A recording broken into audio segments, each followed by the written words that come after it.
Illyria is living on the web. Illyria.com has everything to keep your mind and social network thriving while we stay home and keep our island safe. Just check yourself in at the welcome dock. Create a perfect image of yourself. Submit your name and get full access free to all our channels and communities. Spend quality time with friends and family, or operate your business from your home. Play sports inside our virtual arena, sit in on civic meetings, and take classes from local schools and universities. Connect with colleagues and expand your network. It's easier than it has ever been to make important contacts in your field. Plus, check in on our premier citizens. Become a part of Duke Orsino's court or see inside Olivia's chateau. Enjoy live music from our local artists and make and stream a program starring you and show the world the things that you create. Life doesn't have to stop when we're apart. Illyria.com. Illyria lives online.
Welcome to the help desk. I'm Captain Tech. How can I help you? What country, friend, is this? This is Illyria Online, lady. And what should I do in Illyria? My brother, he is in Elysium. Perchance he is not drowned. What think you, sailor? It is perchance that you yourself were saved. Oh, my poor brother. And so perchance may he be. True, madam. And to comfort you with chance, assure yourself after your ship did split when you and those poor numbers saved with you hung on your driving boat, I saw your brother, most provident in peril, bind himself to a strong mast that lived upon the sea, where like Arion on the dolphin's back, I saw him hold acquaintance with the waves, so long as I could see. Mine own escape unfoldeth to my hope, whereto thy speech serves for authority the like of him. Knowest thou this country? Aye, madam, for I was bred and born not 3 hours' travel from this very place. Who governs here? A noble duke in nature as in name. What is the name? Orsino. Orsino? I have heard my father name him. He was a bachelor then. And so is now, or was so very late, for but a month ago when I went from hence, and then 'twas fresh in murmur, as you know, what great ones do, the less will prattle of, that he did seek the love of fair Olivia. What's she? A virtuous maid, the daughter of a count that died some 12 months hence, then leaving her in his son's protection, her brother, who also shortly there died, and for whose dear love, they say, she hath abjured the company and sight of men. Oh, that I served this lady, and might not be delivered to the world till I had made my own occasion mellow what my estate is. That were hard to compass, because she will admit no kind of suit, no, not the Duke's. There is a fair behavior in thee, captain, and though that nature with a beauteous wall doth off close in pollution, yet of thee I will believe thou hast a mind that suits with this thy fair and outward character. I prithee, and I'll pay thee bounteously, conceal me what I am and be my aid, for such disguise as haply shall become the form of my intent.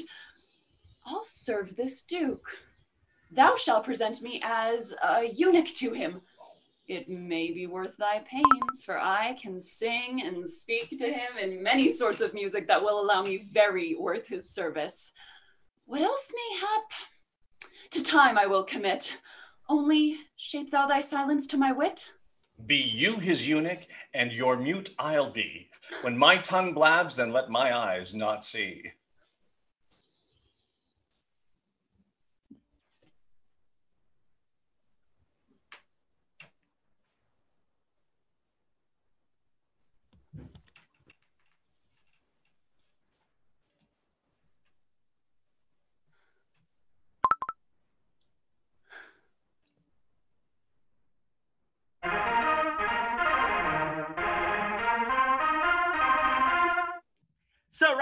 Sarah, welcome back to the Duke's Court of Love. All right, Dukesters, today we're getting a little serious here, okay?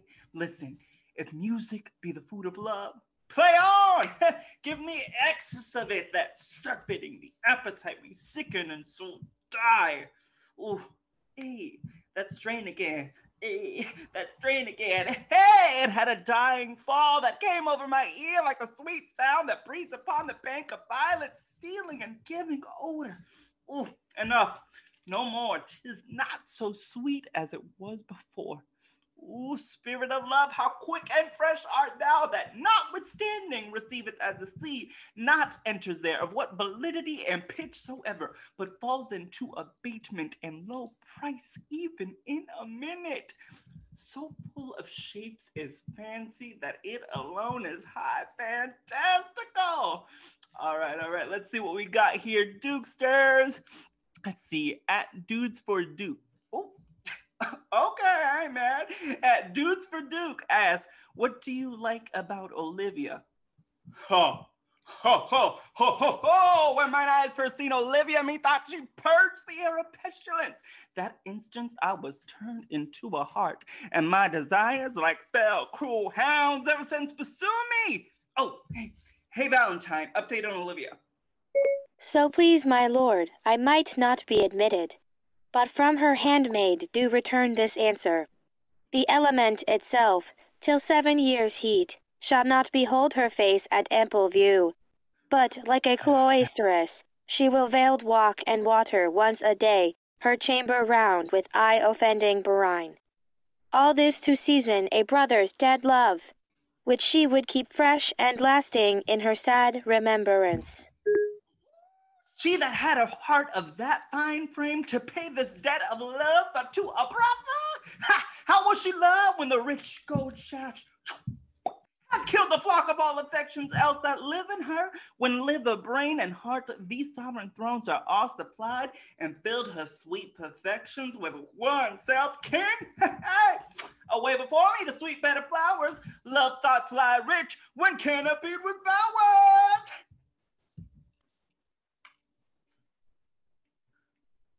Oh, what a plague means my niece to take the death of her brother thus. I'm sure care is an enemy to life. By my troth, Sir Toby, you must come in earlier o' nights. Your cousin, my lady, takes great exceptions to your ill hours. Why, let her accept. Aye, but you must confine yourself within the modest limits of order. Confine? I'll confine myself no finer than I am. These clothes are good enough to drink in, and so be these boots too. And be they not, let them hang themselves by their own straps. Oh, that quaffing and drinking will undo you. I heard my lady Olivia talk of it yesterday, and of a foolish knight you brought in here one night to be her wooer. Who, Sir Andrew Aguecheek? Aye, he. Oh, he's as tall a man as any in Illyria. What's that to the purpose? Why, he has 3,000 ducats a year. Aye, but he'll have Buddy earn all these ducats. He's a very fool and a prodigal. Oh, fine that you say so. He plays with the Viola the Gamboys. And he speaks 3 or 4 languages, word for word, without book. And he hath all the good gifts of nature. Oh, he hath indeed almost natural. For besides that he's a fool, he's a great quarreler. And but that he hath the gift of a coward, to allay the gust he hath in quarreling, 'tis thought among the prudent he would quickly have the gift of a grave. They that add, moreover, he's drunk nightly in your company. With drinking healths to my niece, I'll drink to her as long as there's passage in my throat and drink in Illyria. Oh, what, wench? Oh, look, here comes Sir Andrew Agueface. Sir Toby Belch. How now, Sir Toby Belch? Sweet Sir Andrew! Bless you, fair shrew. Oh, and you too, sir. Accost, Sir Andrew, accost. What's that? My niece's chambermaid. Good Mistress Accost, I desire better acquaintance. Oh, my name's Mary, sir. Good Mistress Mary Accost. You mistake, knight. Accost is to front her, board her, woo her, slide into her DMs. Is that the meaning of accost? Fare you well, gentlemen. If thou let part so, Sir Andrew, wouldst thou mightst never draw thy sword again. If you part so, mistress, I might never draw sword again. Fair lady, do you think you have fools in hand? Oh, sir, I have not you by the hand. Oh, Mary, but you shall have. Oh, and here's my hand. Oh, now, sir, thought is free. I pray you, bring your hand to the buttery bar and let it drink. Wow. Wherefore, sweetheart? What's your metaphor? Oh, it's dry, sir. Why, I think so. I am not such an ass, but I can keep my hand dry. Uh-huh. But what's your jest? Oh, a dry jest, sir. Are you full of them? Sir, I have them at my fingers' ends. Oh, Mary! Oh, now I let go your hand. Oh, I'm barren. Oh, knight! Thou lackest a cup of canary! When have I seen thee so put down? Never in your life, I think. Unless you see canary put me down. Methinks sometimes I have no more wit than a Christian or an ordinary man has. But I am a great eater of beef, and I believe that is harm to my wit. Oh, no question. If I thought that, I'd forswear it. I'll ride home tomorrow, Sir Toby. Pourquoi, dear knight? What is pourquoi? Do or do not? I would I had bestowed that time in the tongues that I have in fencing, dancing, bear baiting. Oh, had I but followed the arts. Mary, I'll ride home tomorrow, Sir Toby. Your cousin will not be seen. Or, if she be, it's 4 to 1 she'll none of me. The Count himself here hard by woos her. Oh, she'll none of the Count. She'll not match a buffer degree, neither in estate, years, nor wit. I've heard her swear it. Tut, there's life in it, man. I'll stay a month longer. I'm a fella of the strangest mind of the world. I delight in masks and revels sometimes altogether. Art thou good at these kickshaws, man? As any man in Illyria, whatsoever he be, under the degree of my betters. And yet, I will not compare with an old man, and I think I have the back trick simply as strong as any man in Illyria. Oh, now wherefore are these things hid, man? Is this a world high virtues in? I did think by the excellent constitution of thy leg there that it was formed under the star of a galliard. Aye, 'tis well, and it does indifferent well in a flame-colored stock. Shall we set about some revels? What shall we do else?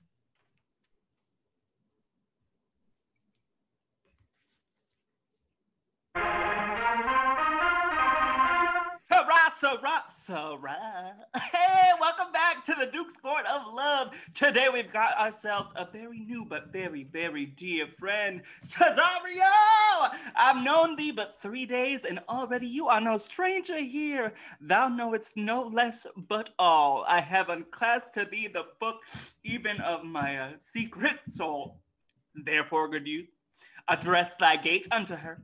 Be not denied access. Stand at her door and tell them, there thy fixed foot shall grow till thou have an audience. Sure, my noble lord, if she be so abandoned to her sorrow as it is spoke, she never will admit me. Be clamorous and leap all civil bounds rather than make unprofited return. Okay, say I do speak with her, my lord. What then? Oh, well then unfold the passion of my love. Surprise her with discourse of my dear faith. It will become thee well to act my woes. She will attend it better in thy youth than in a servant of more grave aspect. I think not so, my lord. Dear lad, believe it, for they shall yet belie thy happy years that say thou art a man. Approach the camera. Diana's lips is not more rubious and smooth. Thy small pipe is as a maiden's organ, shrill and sound, and all is semblative a woman's part. I know that constellation is right apt for this affair. Now prosper well in this, and thou shalt live as freely as thy lord to call thy fortunes thine. Oh my God. I'll do my best to woo your lady. Oh, yet a barful strife, where I will myself would be his wife.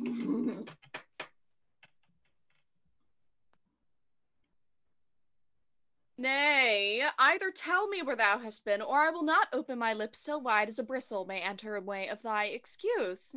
My lady will hang thee for thy absence. Many a good hanging prevents a bad marriage, and for turning it away, let summer bear it out. You are resolute then. Not so neither, but I am resolved on 2 points. Oh, that if one breaks, the other will hold, or if both break, your trousers fall. Oh, apt in good faith, very apt. Well, go thy way. If Sir Toby would leave drinking, thou wert as witty as a piece of Eve's flesh as any in Illyria. A piece, you rogue, no more on that.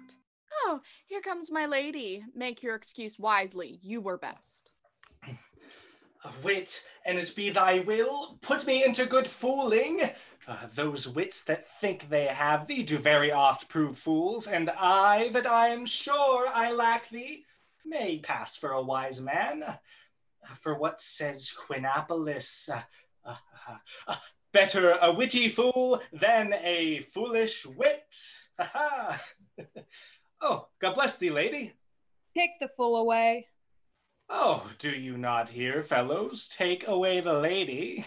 Go to. You're a dry fool. I'll know more of you. Besides, you grow dishonest.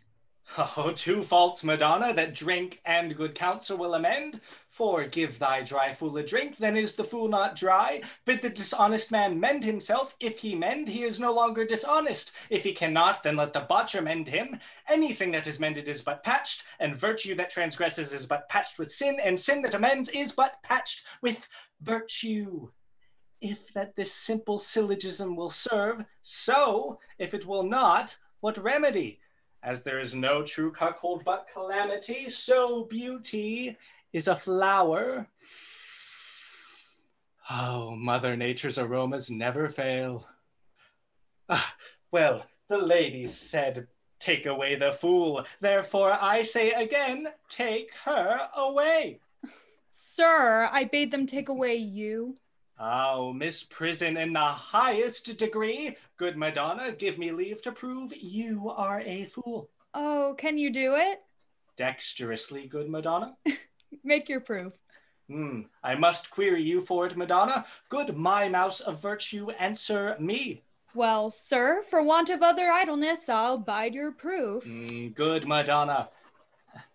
Why mournest thou? Good fool, for my brother's death. I think his soul is in hell, Madonna. I know his soul is in heaven, fool. Oh, the more fool, Madonna, to mourn for your brother's soul being in heaven. Take the fool away, gentlemen. What think you of this fool, Malvolio? Doth he not mend? Yes, and shall do till the pangs of death shake him. Infirmity that decays the wise doth ever make the better fool. Oh, God send you, ma'am, a speedy infirmity for the better increasing of your folly.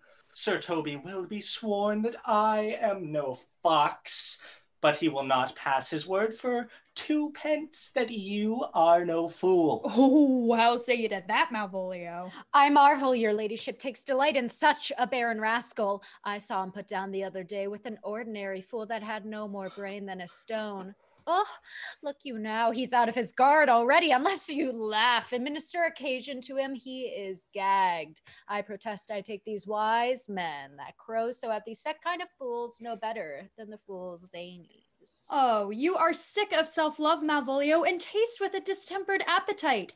There is no slander in an allowed fool. though he do nothing but rail, nor no railing in a known discreet man, though he do nothing but reprove. Now Mercury endue thee with leasing, for thou speakest well of fools. Madam, there is at the gate a young gentleman much desires to speak with you. Oh, from the Count Orsino, is it? I know not, madam, 'tis a fair young man. Who of my people hold him in delay? Oh, Sir Toby, madam, your kinsman. Fetch him off, I pray you. He speaks nothing but madmen. Fie on him. Go you, Malvolio. If it be a suit from the Count, I am sick, or not at home, what you will, to dismiss it. Now, you see, sir, how your fooling grows old and people dislike it. Oh, bind mine honor, half drunk. What is he at the gate, cousin?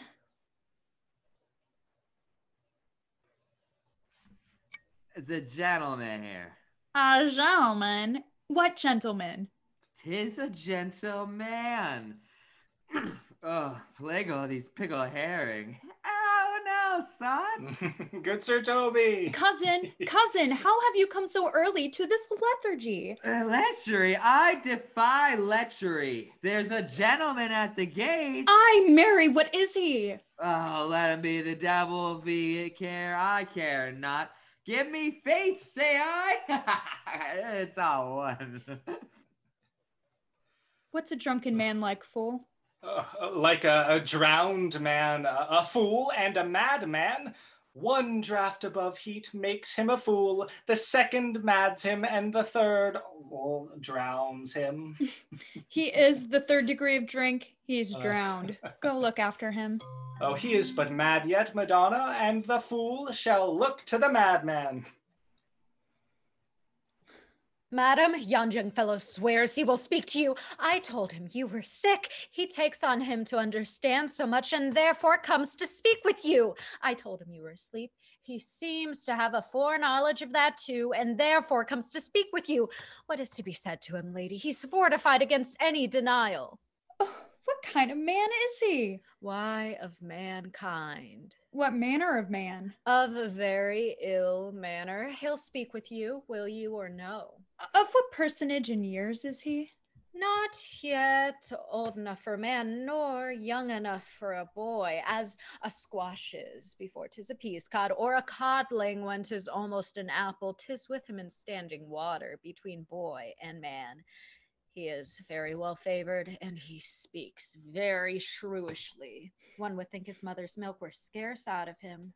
Let him approach. Call in my gentlewoman.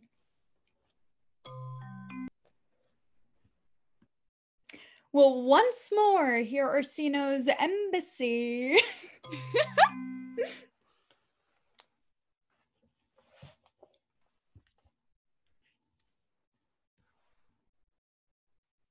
The honorable lady of the house, which is she? Speak to me. I shall answer for her.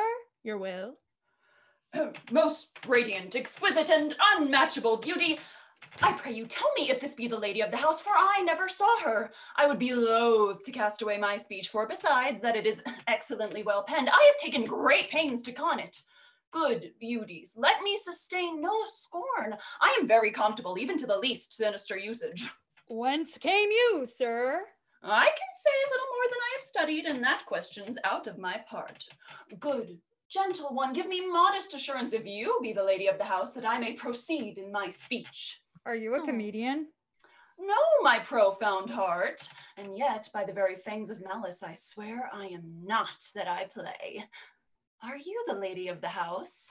If I do not usurp myself, I am. Most certain if you are she, you do usurp yourself, for what is yours to bestow is not yours to reserve. But this is from my commission. I will on with my speech in your praise, and then show you the heart of my message. Now come to what is important in it. I'll forgive you the praise. Alas, I took great pains to study it, and 'tis poetical. It is the more like to be feigned. I pray you, keep it in. I heard you were saucy at my gates, and allowed your approach to wander at you than to hear you. If you be not mad, be gone. If you have reason, be brief. 'Tis not that time of moon with me to make one, and so skipping a dialogue.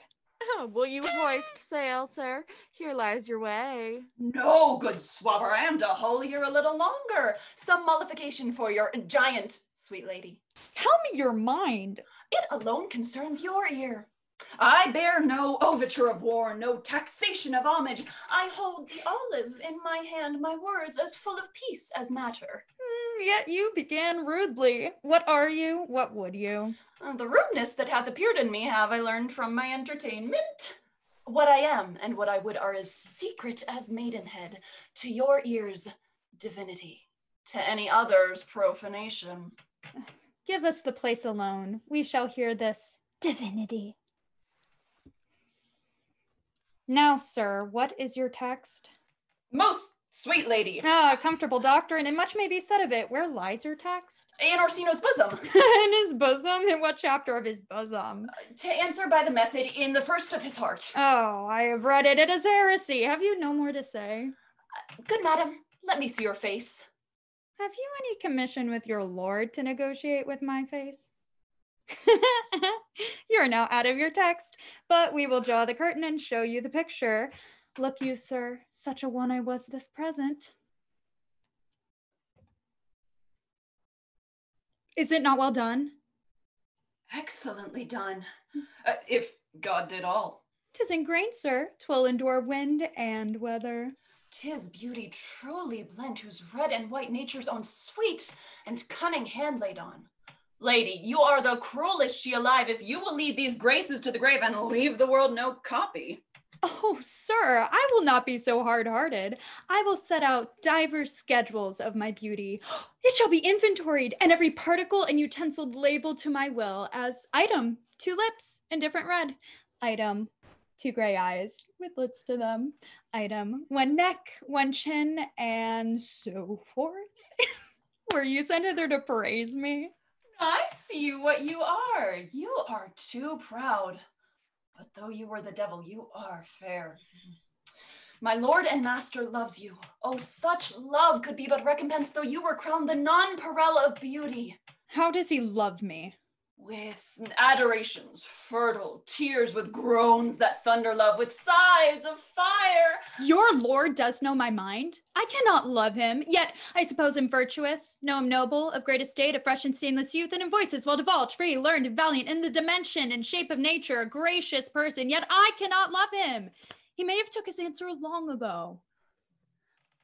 If I did love you in my master's flame with such a suffering, such a deadly life, in your denial I would find no sense. I would not understand it. Why? What would you? Make me a willow cabin at your gate, and call upon my soul within the house. Write loyal cantids of contemned love, and sing them louding in the dead of night. Hello your name to the reverberate hills, and let the babbling gossip of the air cry out, Olivia! Oh, you should not rest between the elements of air and earth, but you should pity me. You might do much. What is your parentage?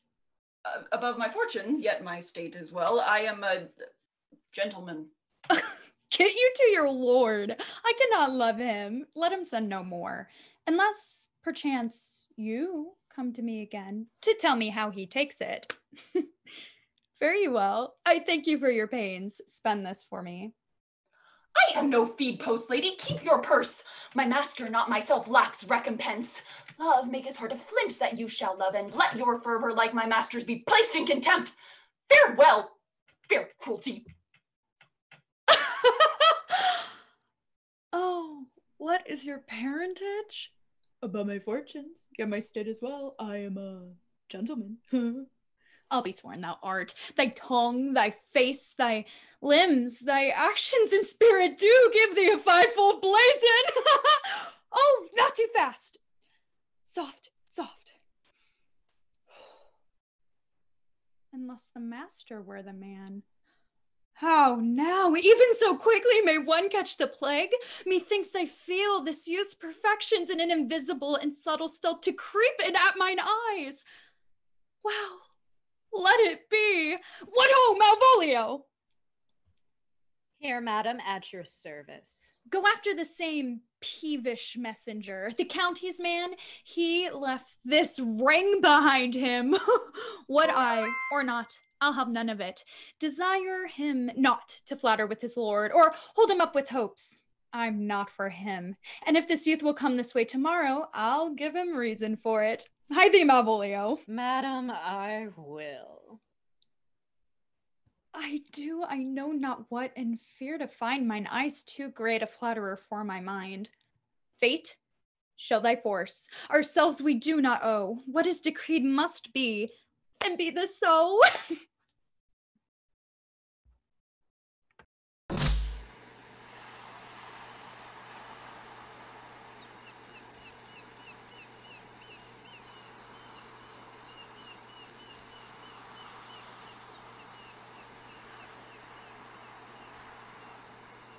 Will you stay no longer?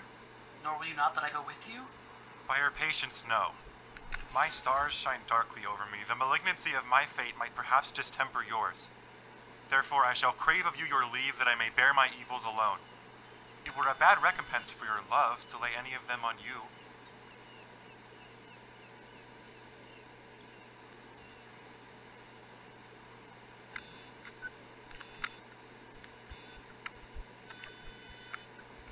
Let me know of you whither you are bound. No. Sooth, sir, my determinate voyage is mere extravagancy. But I perceive in you so excellent a touch of modesty that you will not extort from me what I am willing to keep in. Therefore it charges me in manners the rather to express myself. You must know of me, then, Antonio, my name is Sebastian, which I called Rodrigo. My father was that Sebastian of Mesling, who I know you've heard of. He left behind him myself and a sister, both born in an hour. If the heavens had been pleased, would we had so ended, but you, sir, altered that. For some hour before you took me from the breach of the sea, was my sister drowned. Alas, the day. A lady, sir, though it was said she much resembled me, was yet of many accounted beautiful. But, though I could not with such estimable wonder over far believe that, yet thus far I will boldly publish her. She bore a mind that envy could not but call fair. She's drowned already. Sir, with salt water, though I seem to drown her remembrance again with more. Pardon me, sir, your bad entertainment. Oh, good Antonio, forgive me your trouble. If you will not murder me for my love, let me be your servant. If you will not undo what you have done, that is, kill him whom you have recovered, desire it not. Fare ye well at once. My bosom is full of kindness, and I am yet so near the manners of my mother that upon the least occasion more mine eyes will tell tales of me. I am bound to the Count Orsino's court. Farewell.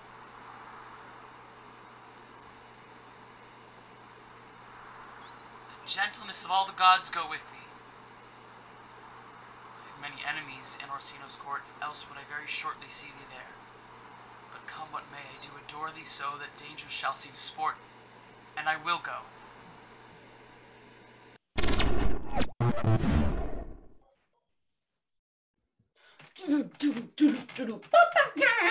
Yeah, do look like a lady, yeah, do look like a lady, yeah, do look like a lady,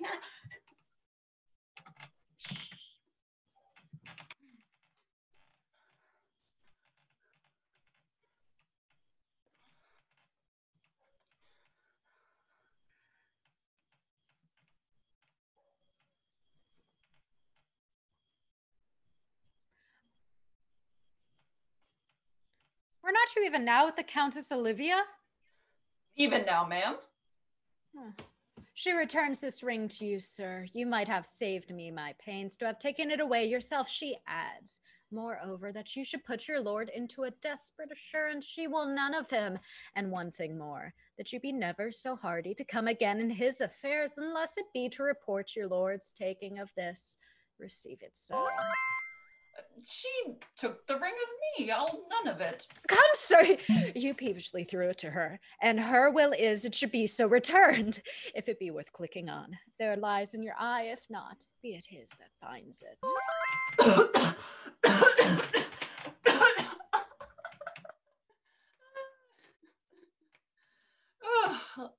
no ring with her. What means this lady? Ooh.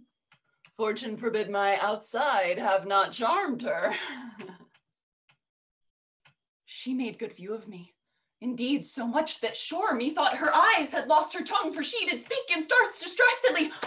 She loves me, sure. The cunning of her passion invites me in this churlish messenger. None of my lord's ring. Why, he sent her none. I am the man. If it be so as 'tis, oh, poor lady, she were better love a dream. Disguise I see thou art a wickedness, wherein the pregnant enemy does much. How easy is it for the proper false in women's waxen hearts to set their forms? Alas, our frailty is the cause, not we, for such as we are made of, such we be. How will this fadge? My master loves her dearly, and I, poor monster, fond as much on him, and she, mistaken, seems to dote on me. What will become of this? As I am man, my state is desperate for my master's love. As I am woman, now alas the day! What thriftless sighs shall poor Olivia breathe? Oh, time, thou must untangle this, not I. It is too hard a knot for me to untie.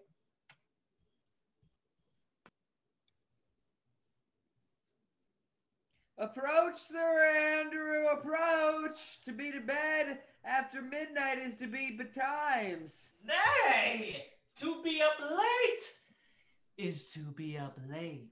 Oh, false conclusion. I hate it as much as an unfilled can. To be to bed after midnight is to go to bed early. Therefore, to go to bed after midnight is to go to bed betimes. Therefore, let us eat and drink. Mariah, a stoop of wine. Here comes the fool of faith. How now, my hearts? Did you never see the picture of we three? Ah. Welcome, ass. Now, let's have a catch. Andrew, I'm going to need your backup on this one. I'm a world-class beatboxer. Here we go. Here we go. Three merry be we, three merry be we, three merry be we. By my troth, the fool has an excellent voice. I had rather than 40 shillings. I had such a leg and so sweet a breath to sing as the fool has. Now, come on. Here's a sixpence for you. Let's have a song. Oh, would you have a love song or a song of good life? Oh, a love song, a love song. I care not for good life. All right, Andrew, you're going to love this one. What? Oh, mistress mine, where are you roaming? Oh, stay and hear your true love's coming, that can sing both high and low. Trip no further, pretty sweeting, journey's end in lovers' meeting, every wise man's son doth know. What is love, 'tis not hereafter. Present mirth hath present laughter. What's to come is still unsure. In delay there lies no plenty. Then come kiss me, sweet and 20. Piece of stuff will not endure. Oh, you remember? Bravo!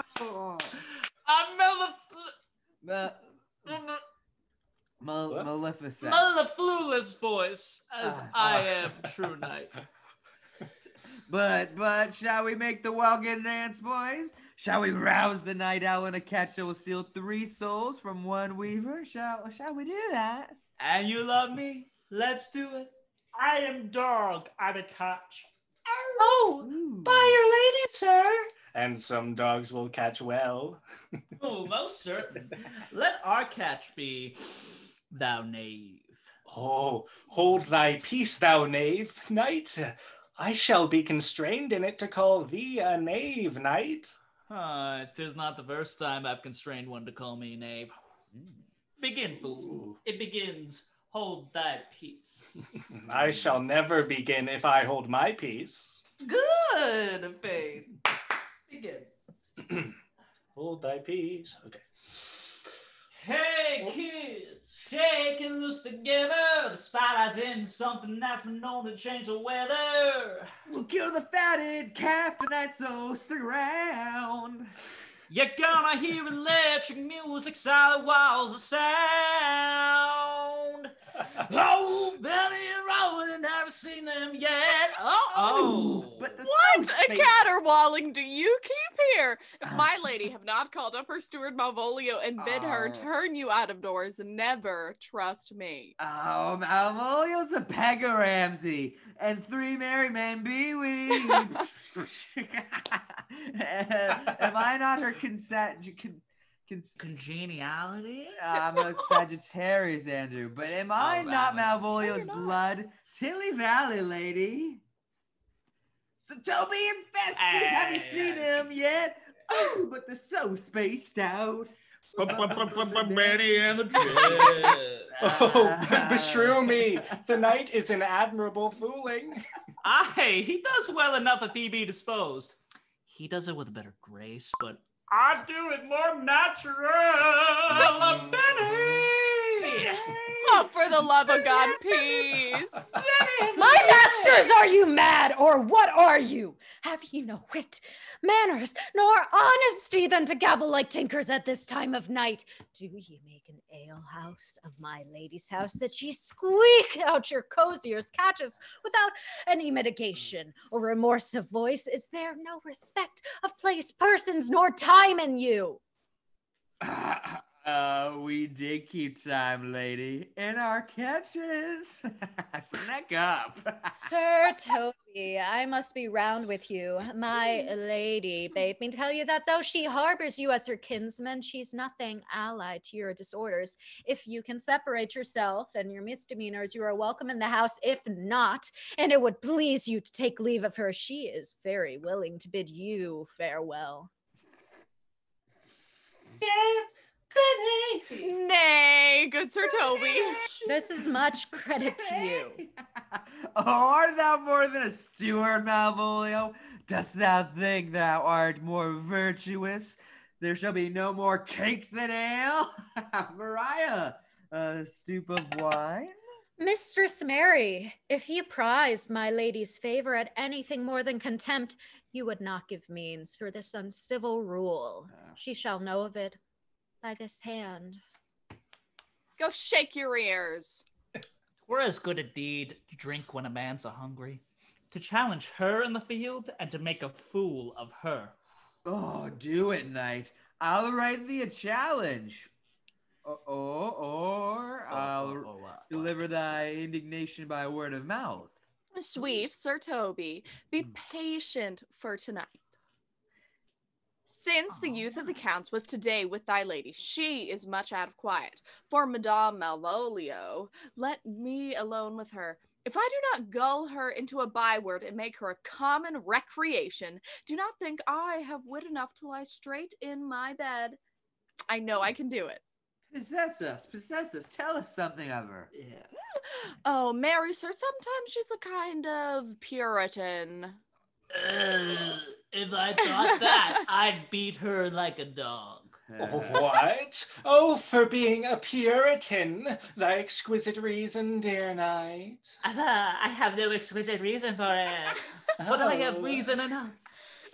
The devil a Puritan that she is, or anything constantly but a time pleaser, an affectioned ass that constate without book and utters it by great swords, the best persuaded of herself, so crammed as she thinks with excellencies, that it is her grounds of faith that all that look on her love her, and on that vice in her will my revenge find notable cause to work. What will thou do?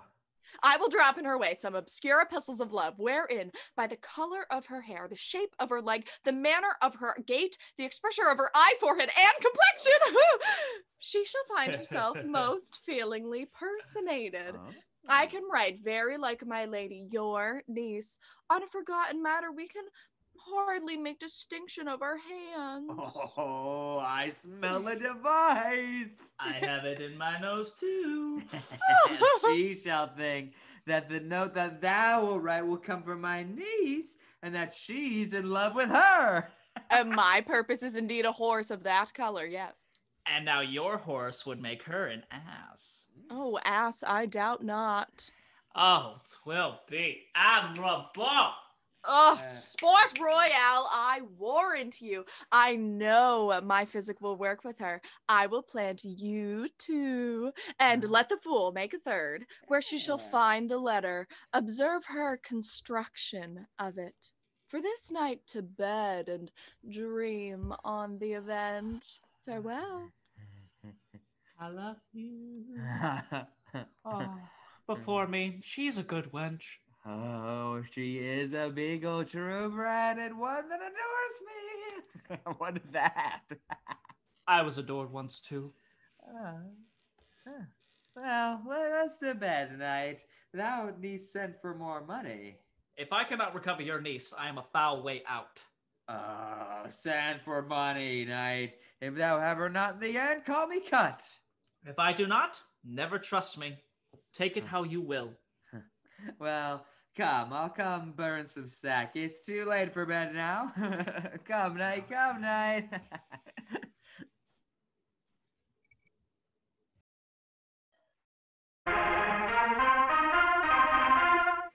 Sarah! Welcome back to the Duke's Court of Love. Tonight's live has been brought to you by the good folks at Illyria-online.com. That's Illyria-online.com. Do not forget to get your merch, folks. All right, now, Cesario, give me that good music with that piece of song, that old and antique song we heard last night. We thought it did relieve my passion much more than night airs and recollected terms of these most brisk and giddy pace times. Come, but one verse. He is not here, so please your lordship, that should sing it. Who was it? Festi, the jester, my lord, a fool that the Lady Olivia's father took much delight in. He is about the space. Okay, I'll send him an invite to the live. All right. Come hither, boy. If ever thou shalt love, in the sweet pangs of it remember me, for such as I am, all true lovers are, unstead and skittish in all motions else, save in the constant image that is the creature that is beloved. My life upon it, young though thou art, thine I had stayed upon some favor that it loves, hath it not, boy? A little by your favor. What kind of woman is it? Of your complexion. Well, she is not worth thee then. What years in babe? About your years, my lord. Too old, by heaven. Let still the woman take an elder than herself. So wears she to him. So sways she the level in her husband's heart. For boy, however we do praise ourselves, our fancies are more giddy and infirm, more longing, wavering, sooner lost and worn than women's are. I think it well, my lord. Then let thy love be younger than thyself, for thy affection cannot hold the bent. For women are as roses, whose fair flower being once displayed doth fall at very hour. And so they are, alas that they are so, to die even when they to perfection grow. Oh, fellow, come! The song we had last night. Mark it, Cesario. It is old and plain. The spincers and the knitters in the sun, and the free maids that weave their thread with bones do use to chant it. It is silly soothe, and dallies with the innocence of love like the old age. Are you ready, sir? Aye, prithee, sing. Come away, death, and in sad cypress let me be laid. Fly away, breath, I am slain by a fair cruel maid. My shroud of white stuck all with you, oh prepare it. My part of death no one so true did share it. Not a flower sweet, on my black coffin let there be strown. Not a friend greet my poor corpse where my bones shall be thrown.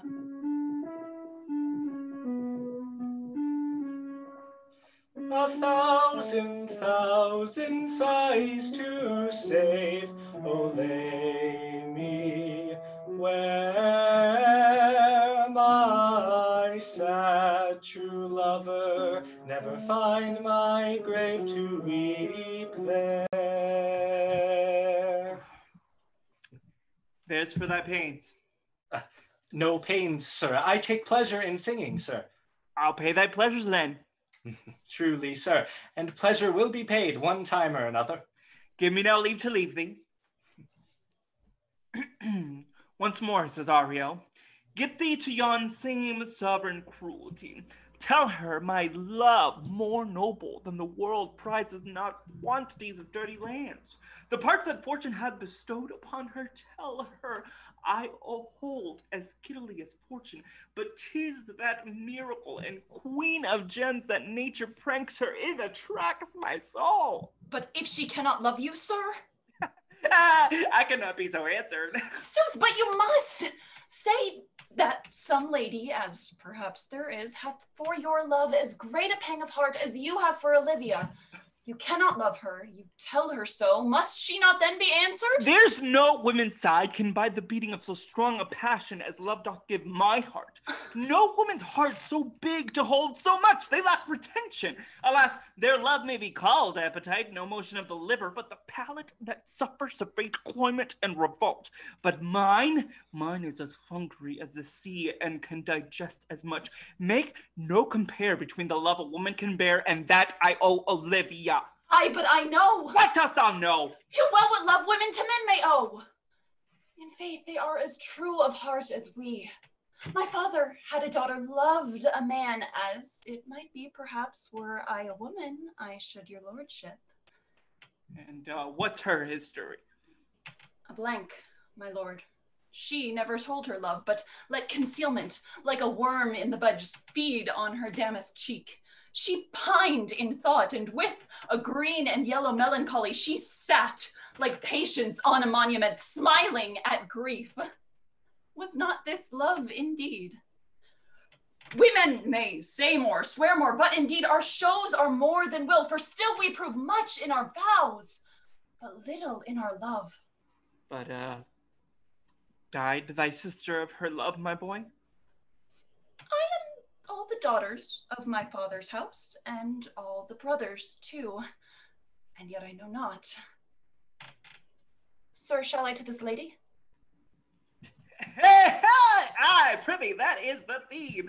To her in haste, give her this jewel, say, my love can give no place, bide no denay.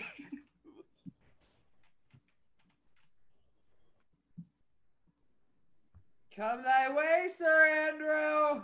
Nay, I'll come. If I lose a scruple of this sport, let me be boiled to death with melancholy.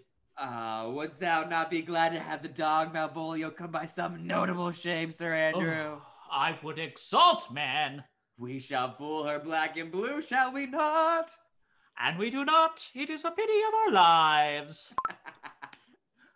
Oh, here comes the noble villain. How now, my jewel?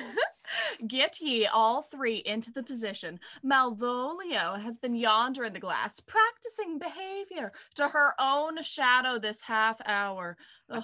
Observe her for the love of mockery, for I know this letter will make a contemplative idiot of her. Close in the name of jesting.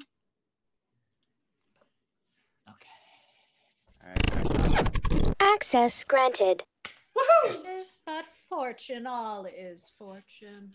Maria once told me she did affect me, and I have heard herself come thus near that should she fancy it should be one of my complexion. Besides, she uses me with a more exalted respect than anyone else that follows her. What should I think on it? Here's an overweening rogue. Peace. Contemplation makes a rare turkey cock of her, how she jets under her advanced plumes. Slight, I could so laugh at the rogue. Peace, I say. The Countess Malvolio. Oh, rogue. Pistoler. Peace. Having been 3 months married to her, sitting in my state. Peace. Now she's deeply in. Look how her imagination blows her.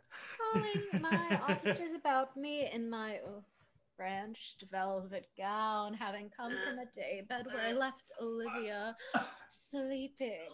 Oh, fire and brimstone. And then to have the humor of state. And after a demure traveler regard, telling them I know my places, I would they should do theirs, to ask for my kinsman, Toby. Bolted shackles. 7 of my people with an obedient start make out for him. I frown the while and perchance wind up watch or play with my some rich jewel. Oh, damn. Toby approaches, courtesies there to me. Oh, shall this wench live? Though our silence be drawn with us with pains, yet peace. I extend my hand to him, thus quenching my familiar smile with an austere regard of control. Oh, I swear. I'll have a peace. Saying, cousin Toby, my fortunes having cast me on your knees, give me this prerogative of speech. You must amend your drunkenness. Scab? Besides, you waste the treasure of your time with a foolish knight. Oh, that's me, I warrant you. One Sir Andrew. Oh, I knew 'twas I, for many do call me fool. What employment have we here? Oh, and now is the woodcock near the gin. By my life, this is my lady's hand. These be her very C's, her U's, and her T's, and thus she makes her great P's. It is in contempt of question her hand. Her C's, her U's, and her T's? Why's that? To the unknown beloved, this and my good wishes. Oh, her very phrases. By your leave, wax soft in the impressure of her lacrease with which she uses to seal. 'Tis my lady. To whom should this be? Jove knows I love, but who? Lips do not move, no man must know. No man must know. What follow? The numbers altered. No man must know. If this could be the Malvolio. Oh my god. I may command where I adore. But silence like a Lacrease knife with bloodless stroke my heart doth gore. MOAI doth sway my life. Oh, a Faustian riddle. Excellent wench, say I. MOAI doth sway my life. Nay, but first, let me see. Now, what dish of poison has Maia dressed her? I may command where I adore. Why, she command me. I serve her. She is my lady. Why, this is evident to any formal capacity. There is no obstruction in this. And the end, what shall that alphabetical position portend if I could make that resemble something in me? MOAI. Oh, I make that up. She's now in a cold set. Malvolio. Why, that begins my name. But then there's no consonancy in the sequel that suffers under probation. A should follow, but O does. Oh, and O shall end, I hope. And then I comes behind. MOAI. This simulation is not as the former, and yet, to crush it a little, it would bow to me, for every one of those letters is in my name. Oh, soft here follows prose. If this fall into thy hand, revolve. In my stars I am above thee, but be not afraid of greatness. Some are born great. Some achieve greatness, and some have greatness thrust upon them. Thy fates open up thy hands, let thy blood and spirits embrace them, and to inure thyself to what thou art like to be. Cast thy humble slough and appear fresh. Oh, be opposite with kinsmen, surly with servants. Let thy tongue tang arguments of state. Put thyself into the trick of singularity. She thus advises thee that sighs for thee.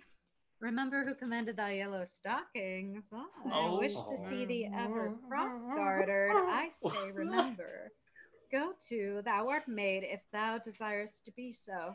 If not, let me see thee a steward still, the lady of servants and not worthy to touch fortune's finger. Farewell, she that would alter services with thee, the fortunate, unhappy.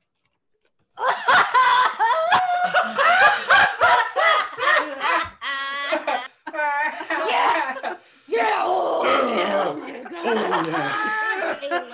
Champions discover no more. This is open. I will be be proud. I will read politic authors. I will baffle Sir Toby. I will wash off gross acquaintance. I will be pointed by the very woman. I do not fool myself now to let imagination jade me, for every reason excites me to this, that my lady loves me. She did commend my yellow stockings of late. She did praise my light being cross-gartered, and in this she manifests herself to my love, and with a kind of injuncture drives me to these habits of her liking. Oh, I thank my stars. I am happy. I will be strange, stout, in yellow stockings, and cross-gartered, even with the swiftness of putting on. Jove, and my stars be praised. Here is yet a postscript. Oh. Thou canst not choose, but know who I am. If thou entertainest my love, let it appear in thy smiling. Thy smiles become thee well. Therefore in my presence still smile, dear my sweet, I prithee. Jove! Oh, smile. I will do everything thou wilt have me.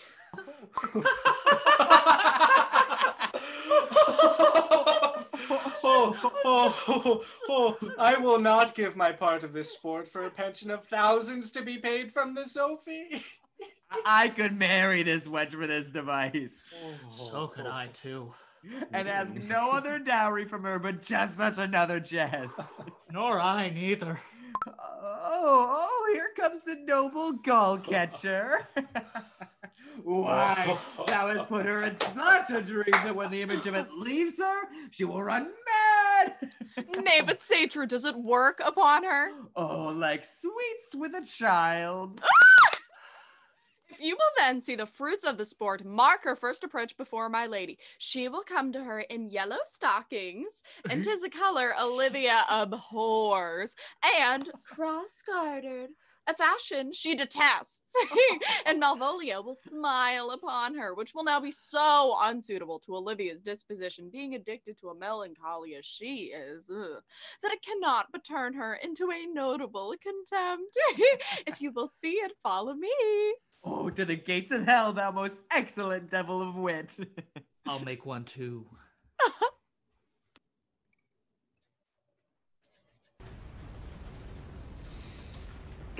All right, Festy's joke of the day. If a cow cannot produce milk, it is both an utter failure and a milk dud. Well done, Chief. I'm sending in a few pelicans.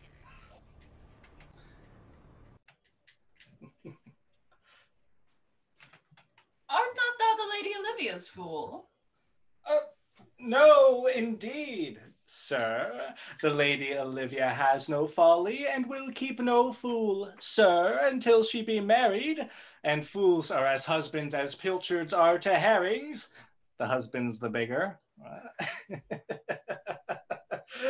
I am indeed not her fool, but her corrupter of words. I saw thee late at the Count Orsino's. Oh, foolery, sir. Just walk about the orb like the moon. It shines everywhere. I think I saw you there too, good man. Nay, and thou pass upon me, I'll no more with thee. Hold, there's expenses for thee. Now Jove, in his next commodity of hair, send thee a beard. Oh, by my troth, I tell thee, I am almost sick for one. Oh, though I would not have it grow on my chin. Is thy lady online? Indeed, sir. I will construe to them whence you came. Who you are and what you would are beyond me. This fellow is wise enough to play the fool, and to do that well craves a kind of wit. He must observe their mood on whom he jests, the quality of persons, and the time, and like the haggard, check at every feather that comes before his eye. This is a practice as full of labor as a wise man's art. For folly that he wisely shows is fit, but wise men folly fallen quite taint their wit. Save you, gentlemen. And you, sir. Je veux garder, monsieur. Et voici votre serviteur? I hope, sir, you are. And I am yours. My niece's desires you should visit, if your trade be to her. I am bound to your niece, sir. I mean, she is the list of my voyage. Most excellent, accomplished lady, the heavens rain odors on you. Ooh, that youth's a rare courtier. Rain odors. Well, my matter hath no voice but to your own most pregnant and vouchsafed ear. Odors? Pregnant? Vouchsafed? I'll get them all three already. Leave me to my hearing. What is your name? Cesario is your servant's name, fair princess. My servant, sir? 'Twas never merry world since the lowly feigning was called compliment. Your servant to the Count Orsino, youth. And he is yours, and his must needs be yours. Your servant is your servant, madam. For him? I think not on him, for his thoughts would they were blanks and rather filled with me. Madam, I come to wet your gentle thoughts on his behalf. Oh, by your leave, I pray you, I bade you, never speak again of him. But would you undertake another suit? I would rather hear you solicit that than music from the spheres. Dear lady, give me leave, beseech you. I did send, after the last enchantment you did hear, a ring in chase of you. So did I abuse myself, my servant, and I fear me you. Under your hard construction, must I sit to force that on you in a shameful cunning which you knew none of yours? What might you think? Have you not set mine honor at the stake and baited it with all the unmuzzled thoughts that tyrannous heart can think? To one of your receiving, enough is shown, a cypress, not a bosom, hideth my heart. So let me hear you speak. I pity you. That's a degree to love. No, not a grise, for 'tis a vulgar proof that very oft we pity enemies.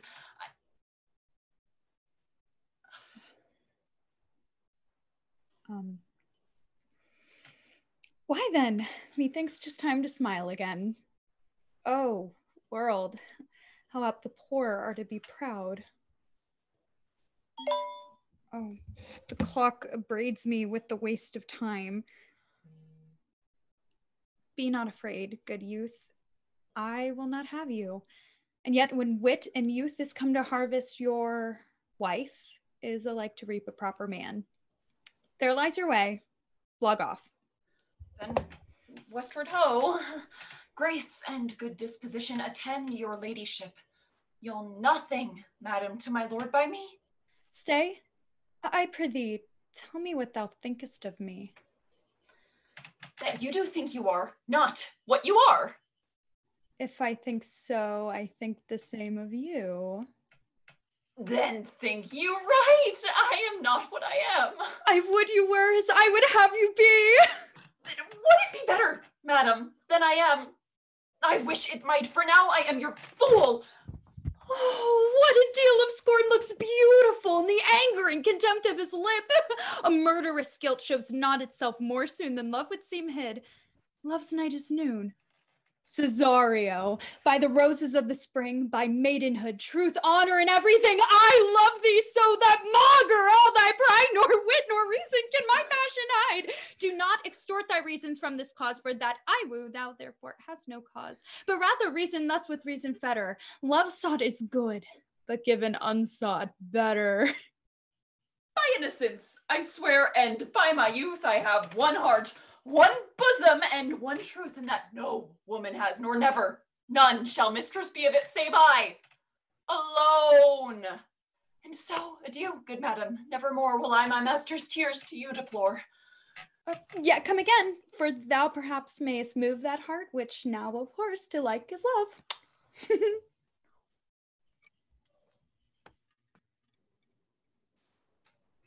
No, faith. I'll not stay a jot longer. Oh, thy reason, dear Venom. Give thy reason. You must yield your reason, Sir Andrew. Ah, Mary, I saw your niece do more favors to the Count's serving man than she ever bestowed upon me. I saw it on her profile. Well, did she see thee there, the wild old boy? Tell me that. As plain as I see you now. There was a great argument in love in her toward you. Slight, will you make an ass of me? Oh, I will. Prove it legitimate, sir, upon the oaths of judgment and reason. She did show favor to the youth in your sight to exasperate you, to awake your dormouse valor, to put fire into your heart and brimstone into your liver. You should have then accosted her, and with some excellent jests, fire new from the mint, you should have banged the youth into dumbness. This was looked for at your hand, and this was balked. The double guilt of this opportunity you let time wash off, and now you are sailed into the north of my lady's opinion, where you will hang like an icicle on a Dutchman's beard, unless you do redeem it with some laudable attempt of either valor or policy. Ha! And be anyway, it must be with valor. For policy I hate. Oh, why then, bill me thy challenge on the basis of valor. Challenge me the Count's youth to fight with him. Hurt him in 11 places. My niece shall take note of it. And assure thyself, dear knight, there's no accommodation and no love broker in the world that can prevail more with man's accommodation with woman than the power of valor. There is no way but this, Sir Andrew. Will either of you bear me a challenge to him? Go, write it in martial hand. Be cursed and brief. It is no matter how witty, so be eloquent and fond of invention. Taunt him with a license of ink. Of thou doust him some thrice, it shall not be amiss. All the lies that will lie on thy sheet of paper, set him down. Go, about it. Oh, let there be gall in thy ink. Though thou write with a goose pen, never mind, about it. Where shall I find you? We'll call thee at the corner of the arena.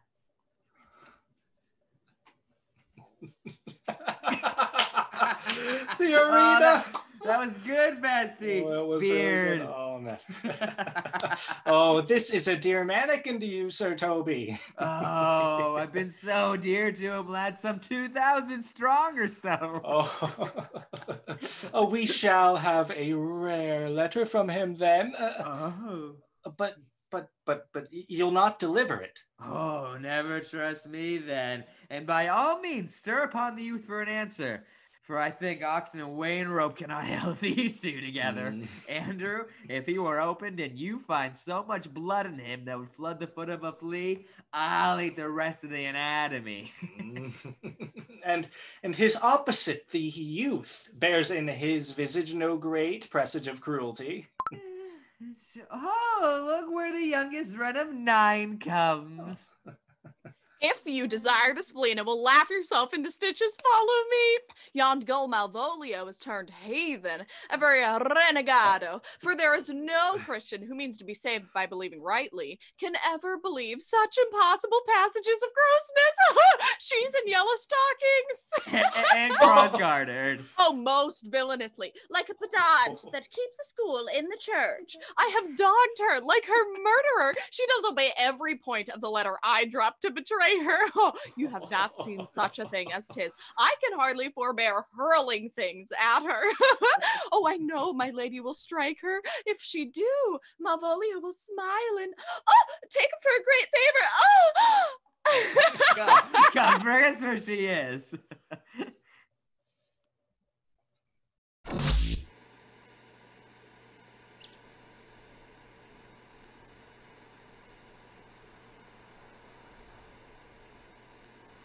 I would not by my will have troubled you, but since you make your pleasure of your pains, I will no further chide you. I could not stay behind you. My desire more sharp than filed steel did spur me forth.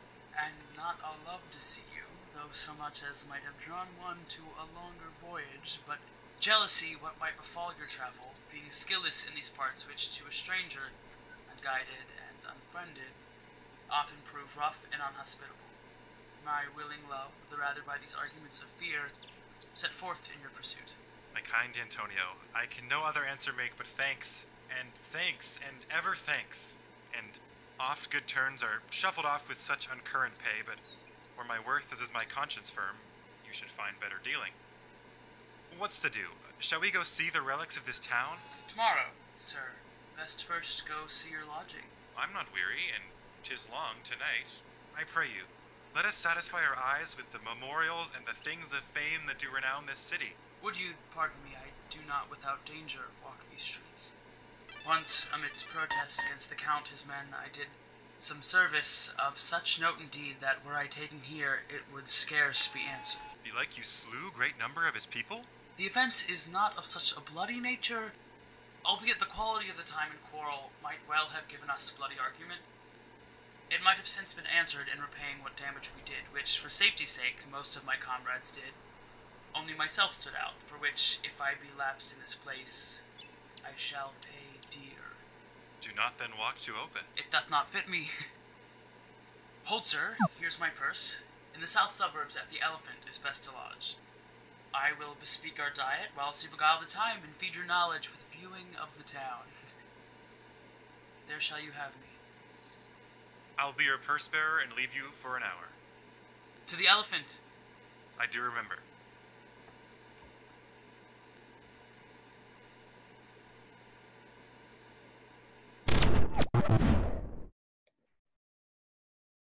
I have sent after him. He says he'll come. What shall I feast him? What bestow on him? For youth is bought more oft than begged or borrowed. Oh, I speak too loud. Where's Malvolio? She is sad and civil and suits well for a servant with my fortunes. Where is Malvolio? She's coming, madam. But in very strange manner. She is sure possessed, madam. Why? What's the matter? Does she rave? No, madam, she does nothing but smile. Your ladyship were best to have some guard about you if she come. For sure the lady is tainted in her wits. Go call her hither. I am as mad as she, if sad and merry madness equal be. How now, Malvolio? Sweet lady, ho, mwah, ho. Smilest thou? I sent thee upon a sad occasion. Sad lady, I could be sad. This does make some obstruction to blood, this. Cross-gartering, but what of it, if it please the eye of one? It is with me as the very true sonnet is. Please one, please all. Why, how dost thou, girl? What is the matter with thee? Not black in mine, though yellow in my legs. It did come to her hands, and command shall be executed. I think we do know the sweet Roman hand. Wilt thou go to bed, Malvolio? To bed? Aye, sweetheart, and I'll come to thee. God comfort thee! Why dost thou smile so and blow kisses so oft? How do you, Malvolio? At your request, nightingales answer daws. Why appear you with this ridiculous boldness before my lady? Be not afraid of greatness, 'twas well writ. What meanest thou by that, Malvolio? Some are born great. Huh? Some achieve greatness. Ooh. What sayest thou? And some have greatness thrust upon them. Heaven restore thee! Remember who commended thy yellow stockings. Thy yellow stockings? And wish to see thee ever cross-gartered. Cross-gartered? Go to, thou art made if thou desirest to be so. If not, let me see thee a steward still. This is very midsummer madness. Oh, madam, the youth of the Count Orsino's is returned. Oh, I'll come to him. Good Maria, let this lady be looked to. Where's my cousin Toby? Or let some of my people have a special care of her. I would not let her miscarry for the half of my dowry. Oh, does she so? This concurs directly with the letter. She sends Sir Toby on purpose so that I may appear stubborn to him, for she incites me to that in the letter. Cast thy humble slough, says she, be opposite with kinsmen, surly with servants, let thy tongue tang arguments of state, put thyself into the trick of singularity, and consequently sets down the manner how, as a sad face, a reverend carriage, a slow tongue, in the habit of some sir of note, and so forth. I have limed her, but it is Jove's doing, and Jove make me thankful. And when she went away now, let this lady be looked to. Lady, not Malvolio, nor after my degree, but lady. Why, everything adheres together, that no dram of a scruple, no scruple of a scruple, no obstacle, no incredulous or unsafe circumstance. What can be said? Nothing that can come between me and the full prospects of my hope. Well, Jove, not I is the doer of this, and he is to be thanked.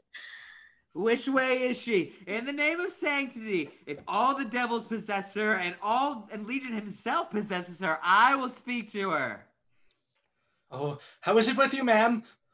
Go off, I discard you. Let me enjoy my private. Go off. Lo, how hollow the fiend speaks within her. Did not I tell you? Sir Toby, my lady prays you to have a care of her. Oh, does she so? Go to. Peace, peace. We must deal gently with her. How is it with you, Malvolio? How do you do?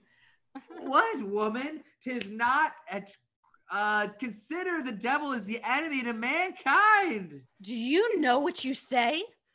Oh, look you, if you speak ill of the devil, how she takes it at heart. Oh, pray God she be not bewitched. Oh, carry her water to the wise woman.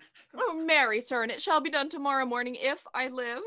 My lady would not lose her for more than I'll say. How now, mistress? Oh, Lord! Prithee, hold thy peace. Do you not see how you move her? We must deal gently with her. Leave me alone with her. Oh, no way but gentleness. Gently, the fiend is rough and will not be roughly used. Hi, Britty, come with me. Oh, what, woman? 'Tis not a gravity to play at cherry pit with Satan. Oh, get her to say her prayers, good Sir Toby. Get her to pray. Oh, my prayers. Oh, minx. No, I warrant you, she will not hear of godliness. Go hang yourselves all. You are idle, shallow things. I am not of your element. You shall know more hereafter. Is it possible? Oh, if this were played upon the stage now, I could condemn it as improbable fiction. Oh, her very genius has taken the infection of the device, man. We shall make her mad indeed. The house will be quieter. Come, we'll have her in a bound in a dark room. My niece is already of the belief that she's mad. We'll carry it thus, for our pleasure and for her penance. Till our very pastime, tired and out of breath, prompt us to have mercy on her. At which time we'll bring the device to the bar and crown thee the founder of a mad woman. Oh. Let's see. Oh, look, I got Andrew's challenge here. Oh, do but read. Youth, whatsoever thou art but a scurvy fellow. Oh, good and valiant. Wander not, nor nigher not in thy mind why I call thee so, for I will show thee no reason for it. A good note that keeps him from the blow of the law. Yes. Thou comest to the lady Olivia, and in my sight she uses thee kindly, but thou liest in thy throat. That is not the matter I challenge thee for. Ooh, very brief, and to exceeding good sense, less. I will waylay thee wherever it be thy chance to kill me. Good. Thou killest me like a rogue and a villain. Oh, still he keeps on the windy side of the law. Good. Fare thee well, and God have mercy upon one of our souls. He may have mercy upon mine, but my hope is better. So look to thyself. Thy friend as thou usest him, and thy sworn enemy, Andrew Aguecheek. Well, if this message can't move the youth, his legs surely cannot. Oh, you may have very fit occasion to give it to him. He is now in some commerce with my lady, and will by and by be free. Well, I'm gonna message Andrew back. Andrew, scout him for me at the corner of the arena, like a bum bailey. So soon as thou seest him, draw, and as thou drawest, swear horrible. For it comes to pass off with a parable oath, with a swaggering accent sharply twanged off, gives manhood more appropriation than proof could have ever earned in himself. Send. Oh, I want to see him do that. Now, will I not actually give this message to the youth? For his business between his lord and my niece gives him off to be of good capacity and breeding, and he'll find no terror in this message. He'll find it comes from a clodpole, but I will deliver this message by word of mouth, and I'll set upon Aguecheek some no report of of valor, strength, skill, and fury that I know the youth will aptly receive. And when the two see each other, they'll kill each other by the very sight like cock of trees. I have said too much onto a heart of stone and laid mine honor to unchary out. There's something in me that reproves my fault, but such a potent, headstrong fault it is, it but mocks reproof. With the same behavior that your passion bears goes on my master's grief. Here, keep this jewel for me. 'Tis my picture. Refuse it not. It hath no tongue to vex you. And I beseech you, come again tomorrow. What might you ask of me that I'll deny that honor saved upon asking give? Nothing but this, your true love for my master. How with mine honor can I give to him that which I've given to you? I will acquit you! Well, come again tomorrow. Fare thee well. A fiend like thee might bear my soul to hell. Oh my god. Gentlemen, God save thee. And you, sir. That defense thou hast, but take thee to it. The natures thou have done him wrong I know not, but thy interceptor, full of despite, bloody as the hunter, attends thee at the arena. You mistake, sir. I am sure no man hath any quarrel to me. Oh, you'll find it opposite, I assure you. Therefore, if you hold your life at any price, betake you to your guard, for your opposite have what strength, skill, fury, and strength furnish man with all. I pray you, sir, what is he? Oh, he is a knight dubbed with unhatched rapier and on carpet consideration, but he is a devil in private brawl. Bodies and souls he hath divorced 3. Oh, and his incensement at this moment is so implacable that can only be satisfied by pangs of death. I will return again to her pate and desire some conduct of the lady. I am no fighter. I have heard of some kind of men that put quarrels purposely on others to taste their valor. Belike this is a man of that quirk. No, sir. His indignation derives itself out of a very competent injury. Therefore, get you on and give him his desire. Back you shall not be to the house unless you undertake that with me, with which as much safety you might answer him. This is as uncivil as strange. I beseech you, do me this courteous office as to know of the knight what my offense to him is. It is something of my negligence, nothing of my purpose. I will do so. Signor Festi, you stay here with this gentleman till I return. Aye. Pray you, sir, do you know of this matter? Oh, I know the knight is incensed against you even to a mortal arbitrament, but nothing of the circumstance more. I beseech you, what manner of man is he? Oh, nothing of that wonderful promise to read him by his form, as you are like to find him in the proof of his valor. He is indeed, sir, the most skillful, bloody, fatal opposite that you could have possibly found anywhere in Illyria. Will you go towards him? I will make your peace with him if I can. Oh, I shall be much bound to you for it. I am one that had rather go with Sir Priest than Sir Knight. I care not who knows so much of my mettle. Oh, why, man, he is a very devil. I have not seen such a fierce farrago with a mortal motion that it is inevitable. And he pays you your answer, surely as your feet hit the ground on which they step. Pox on it. I'll not meddle with him. Oh, but he cannot be pacified. Festi can scarce hold him yonder. Plague on it! If I thought he'd been cunning and valiant in fence, I'd have seen a damned ere I have challenged him. Oh. Let him let the matter slip, and I'll give him my horse. I'll make the motion. You stand here, make a good show on it. This shall end without the perdition of souls, okay? There is no remedy, sir. He will fight with you for oath's sake. Marry, he hath better bethought of him of his quarrel. He finds that now scarce worth to be talking of. Therefore draw for the suppurtance of his vow, for he protests he will not hurt you. Pray God defend me. A little thing would make me tell them how much I lack of a man. Give ground if you see him furious. Oh, come, Sir Andrew. He cannot be pacified. It's going to happen. The gentleman will have one bout with you for his honor's sake. He cannot, as a soldier, avoid it. But he has promised me as a gentleman he will not hurt you. Oh, pray God he keep his oath. I do assure you, 'tis against my will.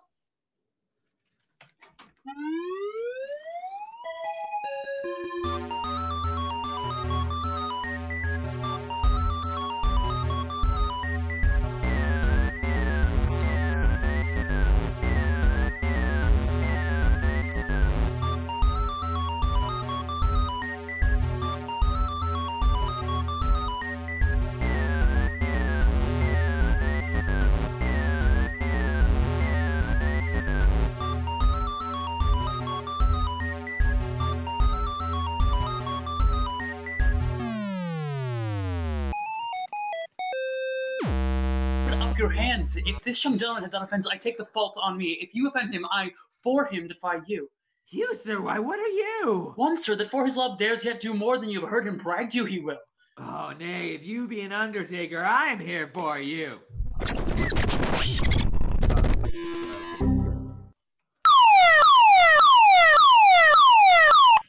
Good Sir Toby, hold, here come the officers. Oh, I'll be with you anon. Antonio, I arrest thee at the suit of Count Orsino. You do mistake me, sir. No, sir, no jot. I know your favor well, though now you have no fist raised o'er your head. Away with him, he knows I know him well. I must obey. This comes with seeking you, but there's no remedy. I shall answer it. What will you do now? My necessity makes me to ask you for my purse. It grieves me much more for what I cannot do for you than what befalls myself. You stand amazed, but be of comfort. User, you have 90 seconds until your browser closes. I must entreat of you some of that money. What money, sir? For the fair kindness you have showed me here, in part being prompted by your present trouble, out of my lean and low ability, I'll lend you something. My having is not much. I'll make division of my present with you. Hold, there's half my coffer. Will you deny me now? Is it possible that my deserts to you can lack persuasion? Do not tempt my misery thus that it makes me so unsound a man as to upbraid you with those kindnesses that I've done for you. I know of none, nor know I you by voice or any feature. I hate ingratitude more in a man than lying, vainness, babbling, drunkenness, or any taint of vice whose strong corruption inhabits our frail blood. Oh, heavens themselves. Please exit your Let me browser. speak a little. This youth that you see here, I snatched one half out of the jaws of death, relieved him with such sanctity of love, and to his image, which methought did promise most venerable worth, did I devotion. 30 seconds remaining. But oh, how vile an idol proves this God. Thou hast, Sebastian, done good feature shame. In nature there's no blemish but the mind. None can be called deformed but the unkind. Virtue is beauty, but the beauteous evil are empty trunks or flourished by the devil. Disconnecting browser. Methinks his words do from such passion fly that he believes himself. So do not I. Prove true, imagination. Oh, prove true that I, dear brother, be now ta'en for you. He named Sebastian. I, my brother, know, yet living in my glass, e'en such and so in favor was my brother, and he went still in this fashion, color, ornament. For him I imitate. Oh, if it prove tempests are kind and salt waves fresh in love. Oh, very dishonest and paltry, boy. His dishonesty appears in him denying his friend and leaving him here in necessity. And for his cowardship, ask Festi. Oh, a coward, a most devout coward, and religious in it. Swine. I'll after him again and beat him. Do, cuff him soundly, but never draw thy sword. If I do not... Ooh, come, let us see the event. Oh, I dare lay any money 'twill be nothing yet.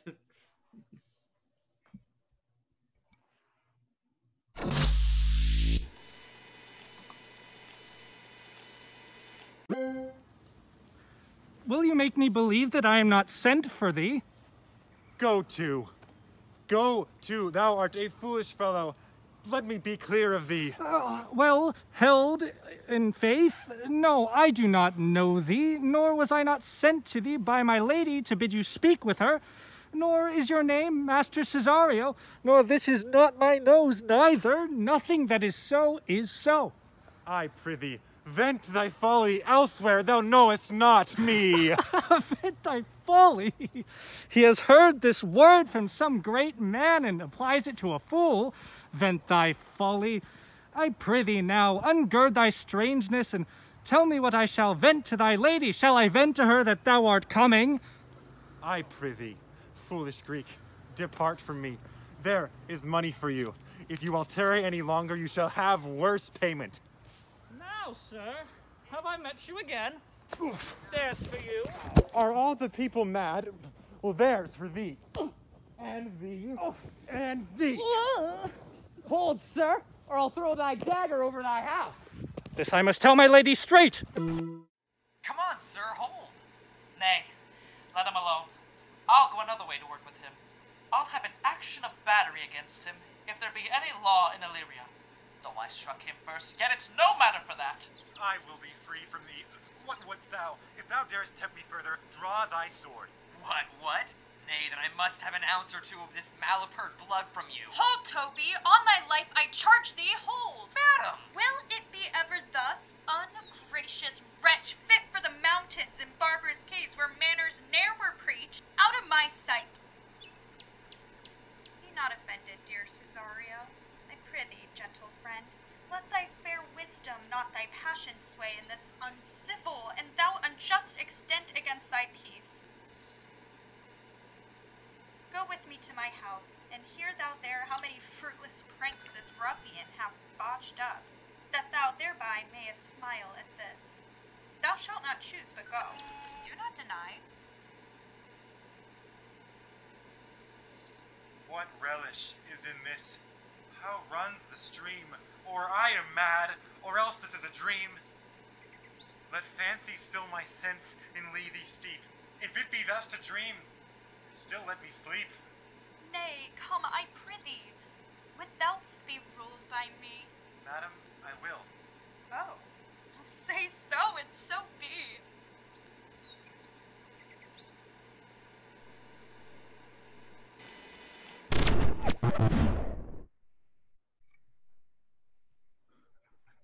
Bessie, wasn't that guy like 60 feet tall? Oh, he was so tall. Oh, No. but Oh, you see Andrew that, took him eh? down anyway.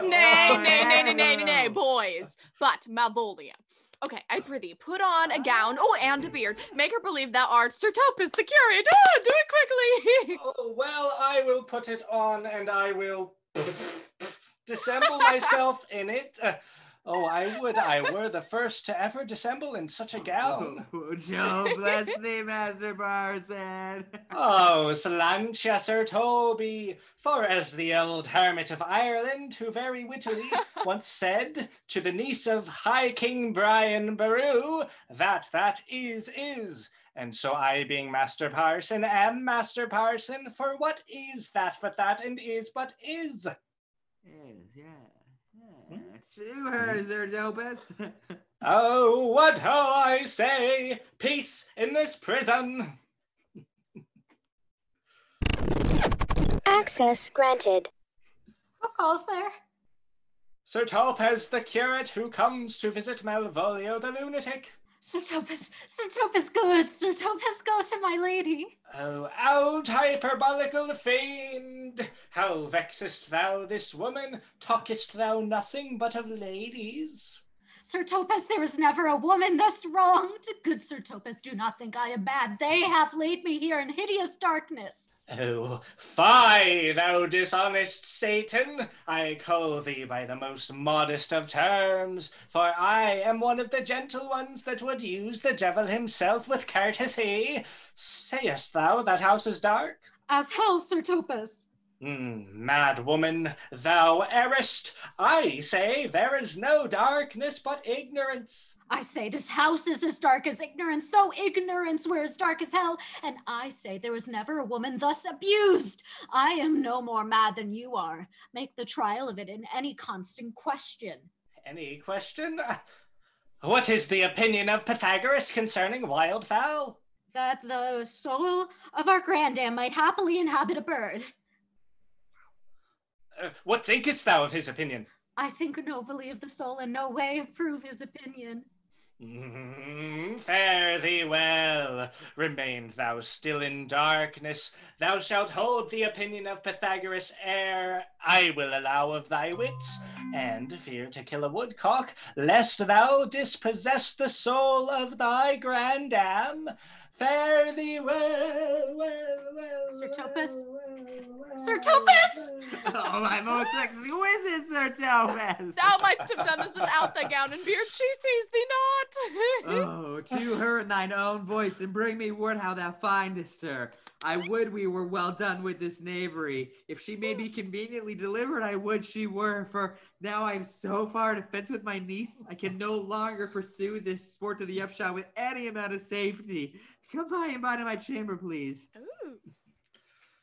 Oh, hey, Robin, jolly Robin, tell me how my lady does. Fool. My lady's unkind, purdy. Fool. Alas, why is she so? Fool, I say. She loves another. Oh, who calls, huh? Good fool, as ever thou wilt deserve well. At my hand help me to a candle, pen, ink, and paper. As I am lady, I will live to be thankful to thee for it. Oh, Master Malvolio? I, good fool. Oh, alas, ma'am, how fell you by your 5 wits? Fool, there was never a woman so notoriously abused. I am as well in my wits, fool, as thou art. Oh, but as well, then you are mad indeed, if you be no better in your wits than a fool. They have propertied me, keep me in darkness, send ministers to me, asses, and do all they can to face me out of my wits. Oh, advise you what you say, ma'am, the minister is coming. Oh, Malvolio, Malvolio, thy wits in heaven restar. Endeavour thyself to sleep and leave thy vein, bibble babble. Sir Topaz. Oh, maintain no words with her, good fellow. Who I, sir? No, not I, sir. God be with you, Sir Topaz. Oh, Mary, amen. Oh, I will, sir, I will. Fool, fool, fool, I say. Alas, be patient. What say you, ma'am? I'm sent for speaking with you. Good fool, help me to some light and some paper. I tell thee, I am as well in my wits as any woman in Illyria. Well a day that you were, ma'am. By this hand I am, good fool, some ink, paper, and light, and convey what I will set down to my lady. It shall advantage thee more than ever the bearing of letter did. I will help you to it. But tell me true, are thou not mad indeed, or are you but counterfeit? Believe me, I am not. I tell thee true. Nay, I'll never believe a mad woman until I see her brains. I will fetch you light and paper and ink. Fool, are requited in the highest degree. I prithee be gone. I am gone, ma'am.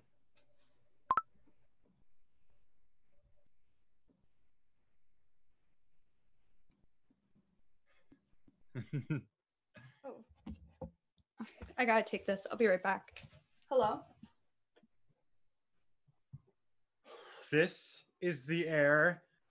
That is the glorious sun. This pearl she gave to me, I do feel it and see it, and though 'tis wonder that enwraps me thus, yet 'tis not madness. Where's Antonio then? I could not find him at the inn, yet there he was, and there I found this credit that he hath ranged the town to seek me out. His counsel now might do me golden service, for though my soul disputes with my sense that there may be some error, but no madness, yet doth this accident and flood of fortune so far exceed all instance, all discourse, that I am ready to distrust mine eyes and wrangle with my reason that persuades me to any other trust but that I am mad, or else the lady is mad.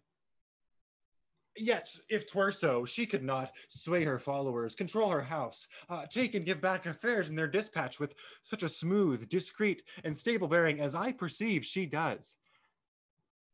There's something in it that is deceivable. Oh, but here the lady comes. Blame not this haste of mine. If you mean well, now go with me before the holy man into the chantry. By there, before him, underneath that consecrated roof, plight me the full assurance of your faith, that my most jealous and too doubtful soul may live at peace. He shall conceal it, and whilst you are willing, it shall come to note what time we will our celebration keep accordance to my birth. What do you say? I'll go with you unto the sacred place, and having sworn truth ever will be true. Then lead the way, and heaven so shine that they may fairly note this act of mine.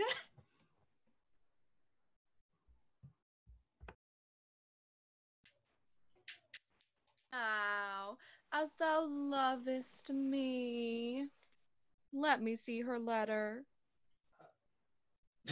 Good Mistress Maria, grant me another request. Oh, anything. Do not desire to see this letter. Oh, Jesus. All right, Dukesters, we are in. Belong you to Lady Olivia, friends? Oh, aye, sir, we are some of her trappings. Ah, I know thee well. How dost thou, good fellow?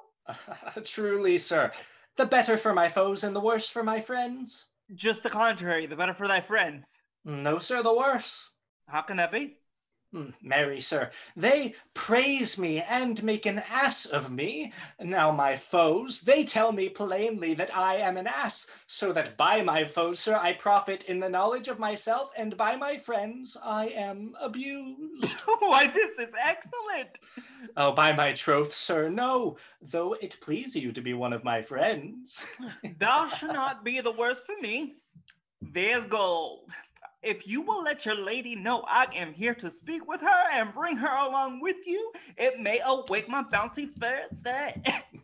Marry, sir, lullaby to your bounty till I come again.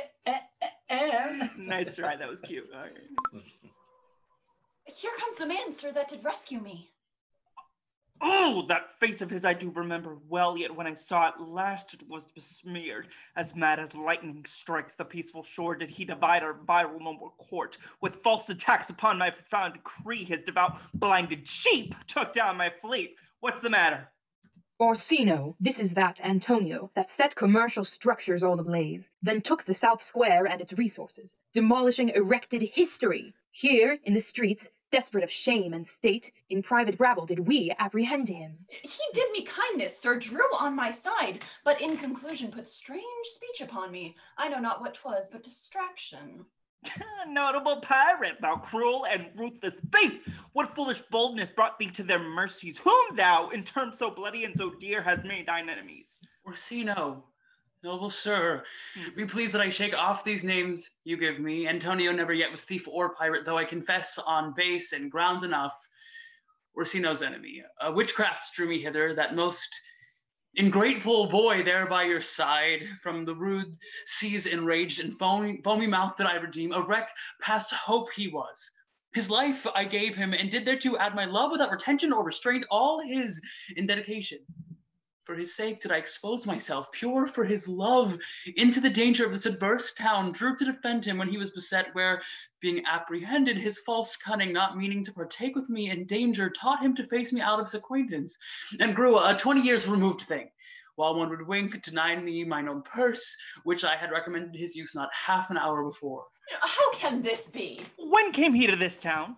Today, my lord, and for 3 months before, no interim, not a minute's vacancy, both day and night did we keep company. Oh, here comes the Countess. Now heaven is at earth, but for thee, fellow, thy words are madness. 3 days this youth attended upon me, but more of that anon. Take him aside. What would my lord, but that he may not have, wherein Olivia may seem serviceable? Cesario, you do not keep promise with me. Madam? Gracious What do you Olivia. say, Cesario? Good, my lord. My lord would speak, my duty hushes me. If it be aught to the old tune, my lord, it is as fat and fulsome to mine ears as howling after music. Still so cruel. Still so constant, lord. What, to perverseness? You uncivil lady, to whose ingrate and unauspicious altars my soul, the faithfulest offerings, hath breathed out that ever devotion tendered. What else shall I do? Even would it please, my lord, that shall become him.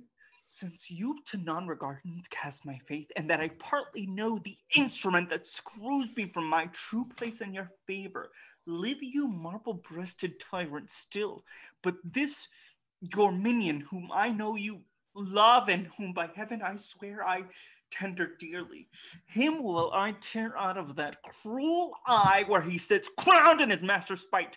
Come, boy, my thoughts are ripe in mischief. I'll sacrifice the lamb that I do love to spite a raven's heart within a dove. And I, most jock and apt, and willingly to do you rest 1,000 deaths would die. What means Cesario? It is him I love, more than I love these eyes, more than my life, more by all mores than e'er I shall love wife. If I do feign, you witnesses above, punish my life for tainting of my love.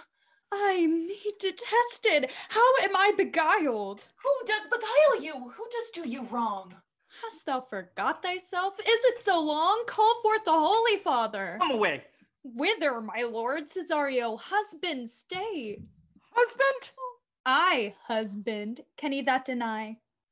Her husband, sirrah? Oh, my lord, not I.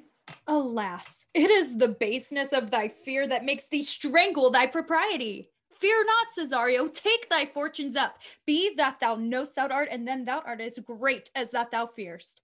Here I enfold, though lately we intended to keep in darkness what is now disclosed before 'tis ripe, what thou dost know hath newly passed between this youth and me. A contract of eternal bond of love, confirmed by the mutual joinder of hands, attested by the holy close of lips, and strengthened by the interchangement of our Roll, thou rings. dissembling cub! What wilt thou be when time hath sown a grizzle on thy case?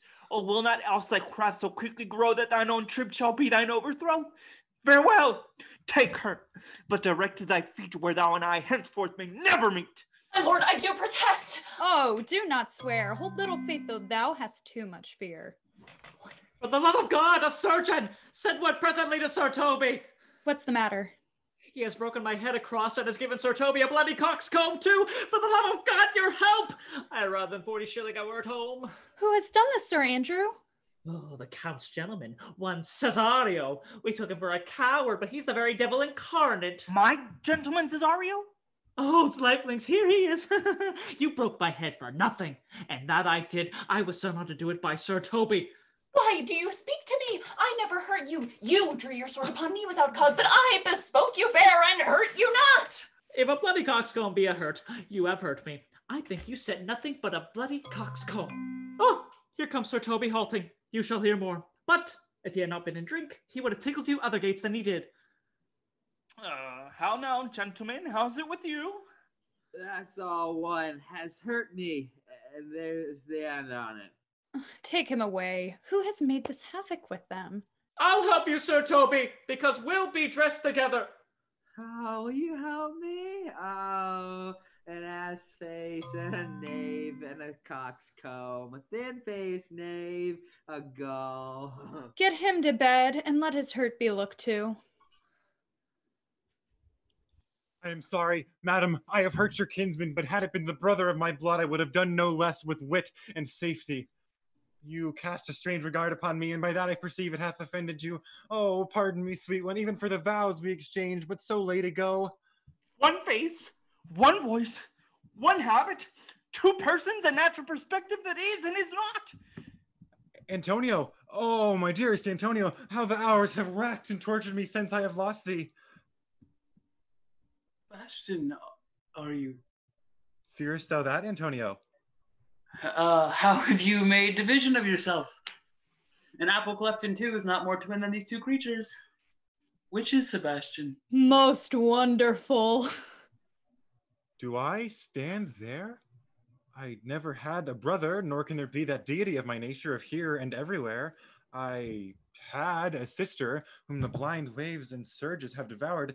Of charity, what kin are you to me? What countryman, what name, what parentage? Of Messalene. Sebastian was my father. Such a Sebastian was my brother, too. So went he suited to his watery tomb. If spirits can assume both form and suit, you come to fright us. A spirit I am indeed, but am in that dimension grossly clad, which from the womb I did participate. Were you a woman, as the rest is even, I should let my tears fall upon your cheek and say, thrice welcome, drowned Viola. My father had a mole upon his brow. And so had mine.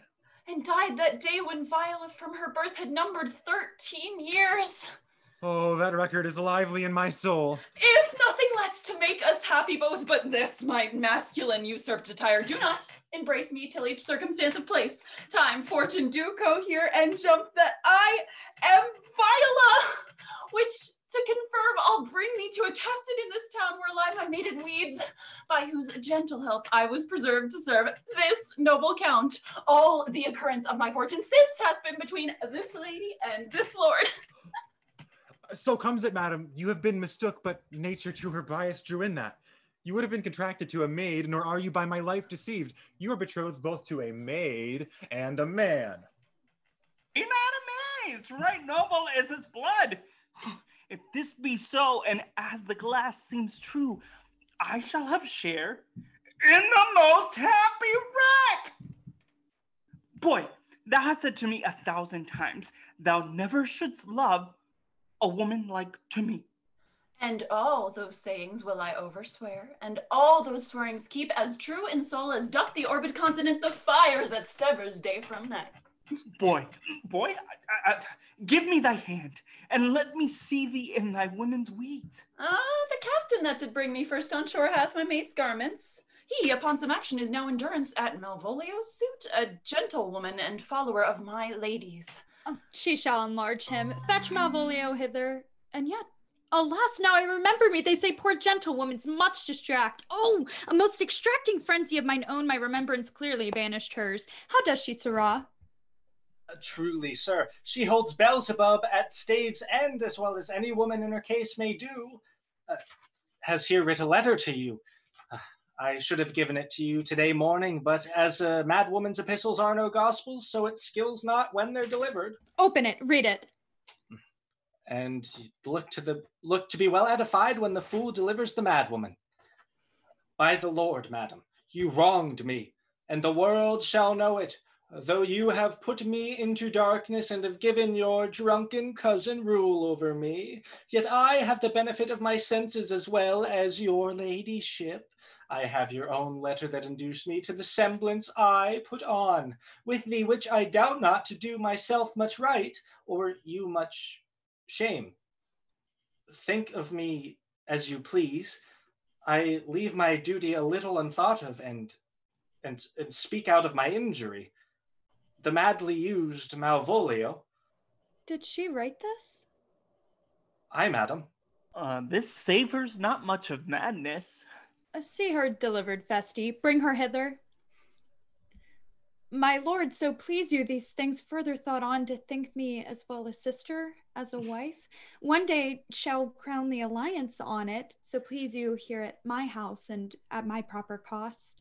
Madame, I am most apt to embrace your offer. Your master quits you, and for your service done him so much against the metal of your sex, so far beneath your soft and tender breeding, and since you called me master for so long, here's my hand, and you shall from this time be your master's mistress. A sister, you are she. Is this the mad woman? Aye, my lord, the same. How now, Malvolio? Madam, you have done me wrong, notorious wrong. Have I, Malvolio? No. Lady, you have. Pray peruse that letter. You must not now deny it is your hand. Write from it if you can in hand or phrase or say, 'tis not your seal nor your invention. You can none of this. Well, granted then, and tell me in the modesty of honor why you have given me such clear lights of favor, made me come smiling, and cross-gartered to you to put on yellow stockings, and to frown upon Sir Toby and the lighter people, and acting this with an obedient hope, why you have suffered me to be imprisoned, kept in the dark house, visited by the priest, and made the most notorious keck and gall that e'er invention played on. Tell me why. Alas, Malvolio, this is not my writing, though I confess much like the character, but out of question 'tis Mariah's hand. And now I do bethink me, it was she first told me thou was mad, then camest in smiling, and in such forms which were presupposed upon thee in this letter. Prithee, be content. This practice hath most shrewdly passed upon thee, and when we know the grounds and authors of it, thou shalt be both the plaintiff and the judge of thine own cause. Good madam, hear me speak. And let no quarrel nor no brawl to come taint the condition of this present hour, which I have wondered at. In hope it shall not. Most freely I confess, myself and Sir Toby set this device against Malvolio here, upon some stubborn and uncourteous parts we have conceived against her. Maria has writ the letter at Sir Toby's great importance, in recompense whereof he hath married her, and how with a sportiful malice it was followed, may rather pluck on laughter than revenge, if that the injuries be justly weighed that have on both sides passed. Alas, poor fool, how they have baffled thee. Why, Some are born great, some achieve greatness, and some have greatness thrown upon them. I was one in this interlude, one Sir Topaz, but that's all one. By the Lord, fool, I am not mad, but do you remember, madam, why laugh you at such a barren rascal, and you smile not, he's gagged? And thus the whirligig of time brings on her revenges. I'll be revenged on the whole pack of you. She hath been most notoriously abused. Pursue her and entreat her to appease. She hath not told us of the captain yet. When that is known and golden time commence, the solemn combination shall be made of our dear souls. Meantime, sweet sister, we will not part from hence. Cesario, come, for so you shall be while you are a man. But if in other habits you are seen, Orsino's mistress and his fancy's queen.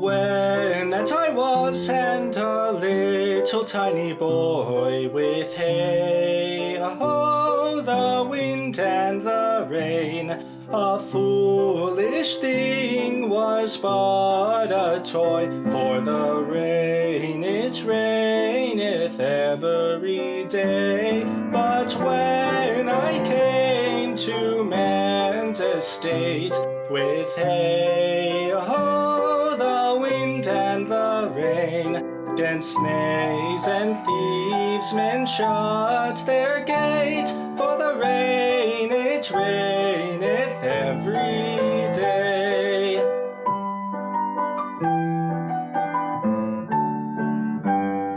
But when I came, alas, to wife, with hey ho, the wind and the rain, by swaggering I could never thrive, for the rain it raineth every day.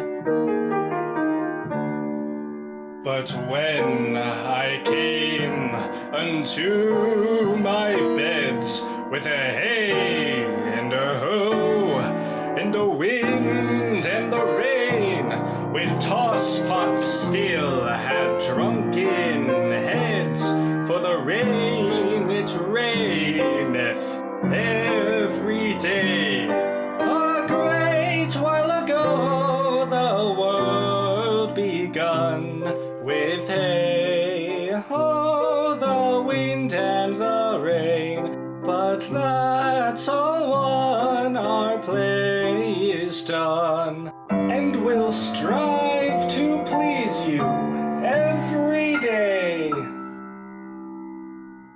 There was never a woman so notoriously abused. I am not mad. Thus begins the revenge on the pack.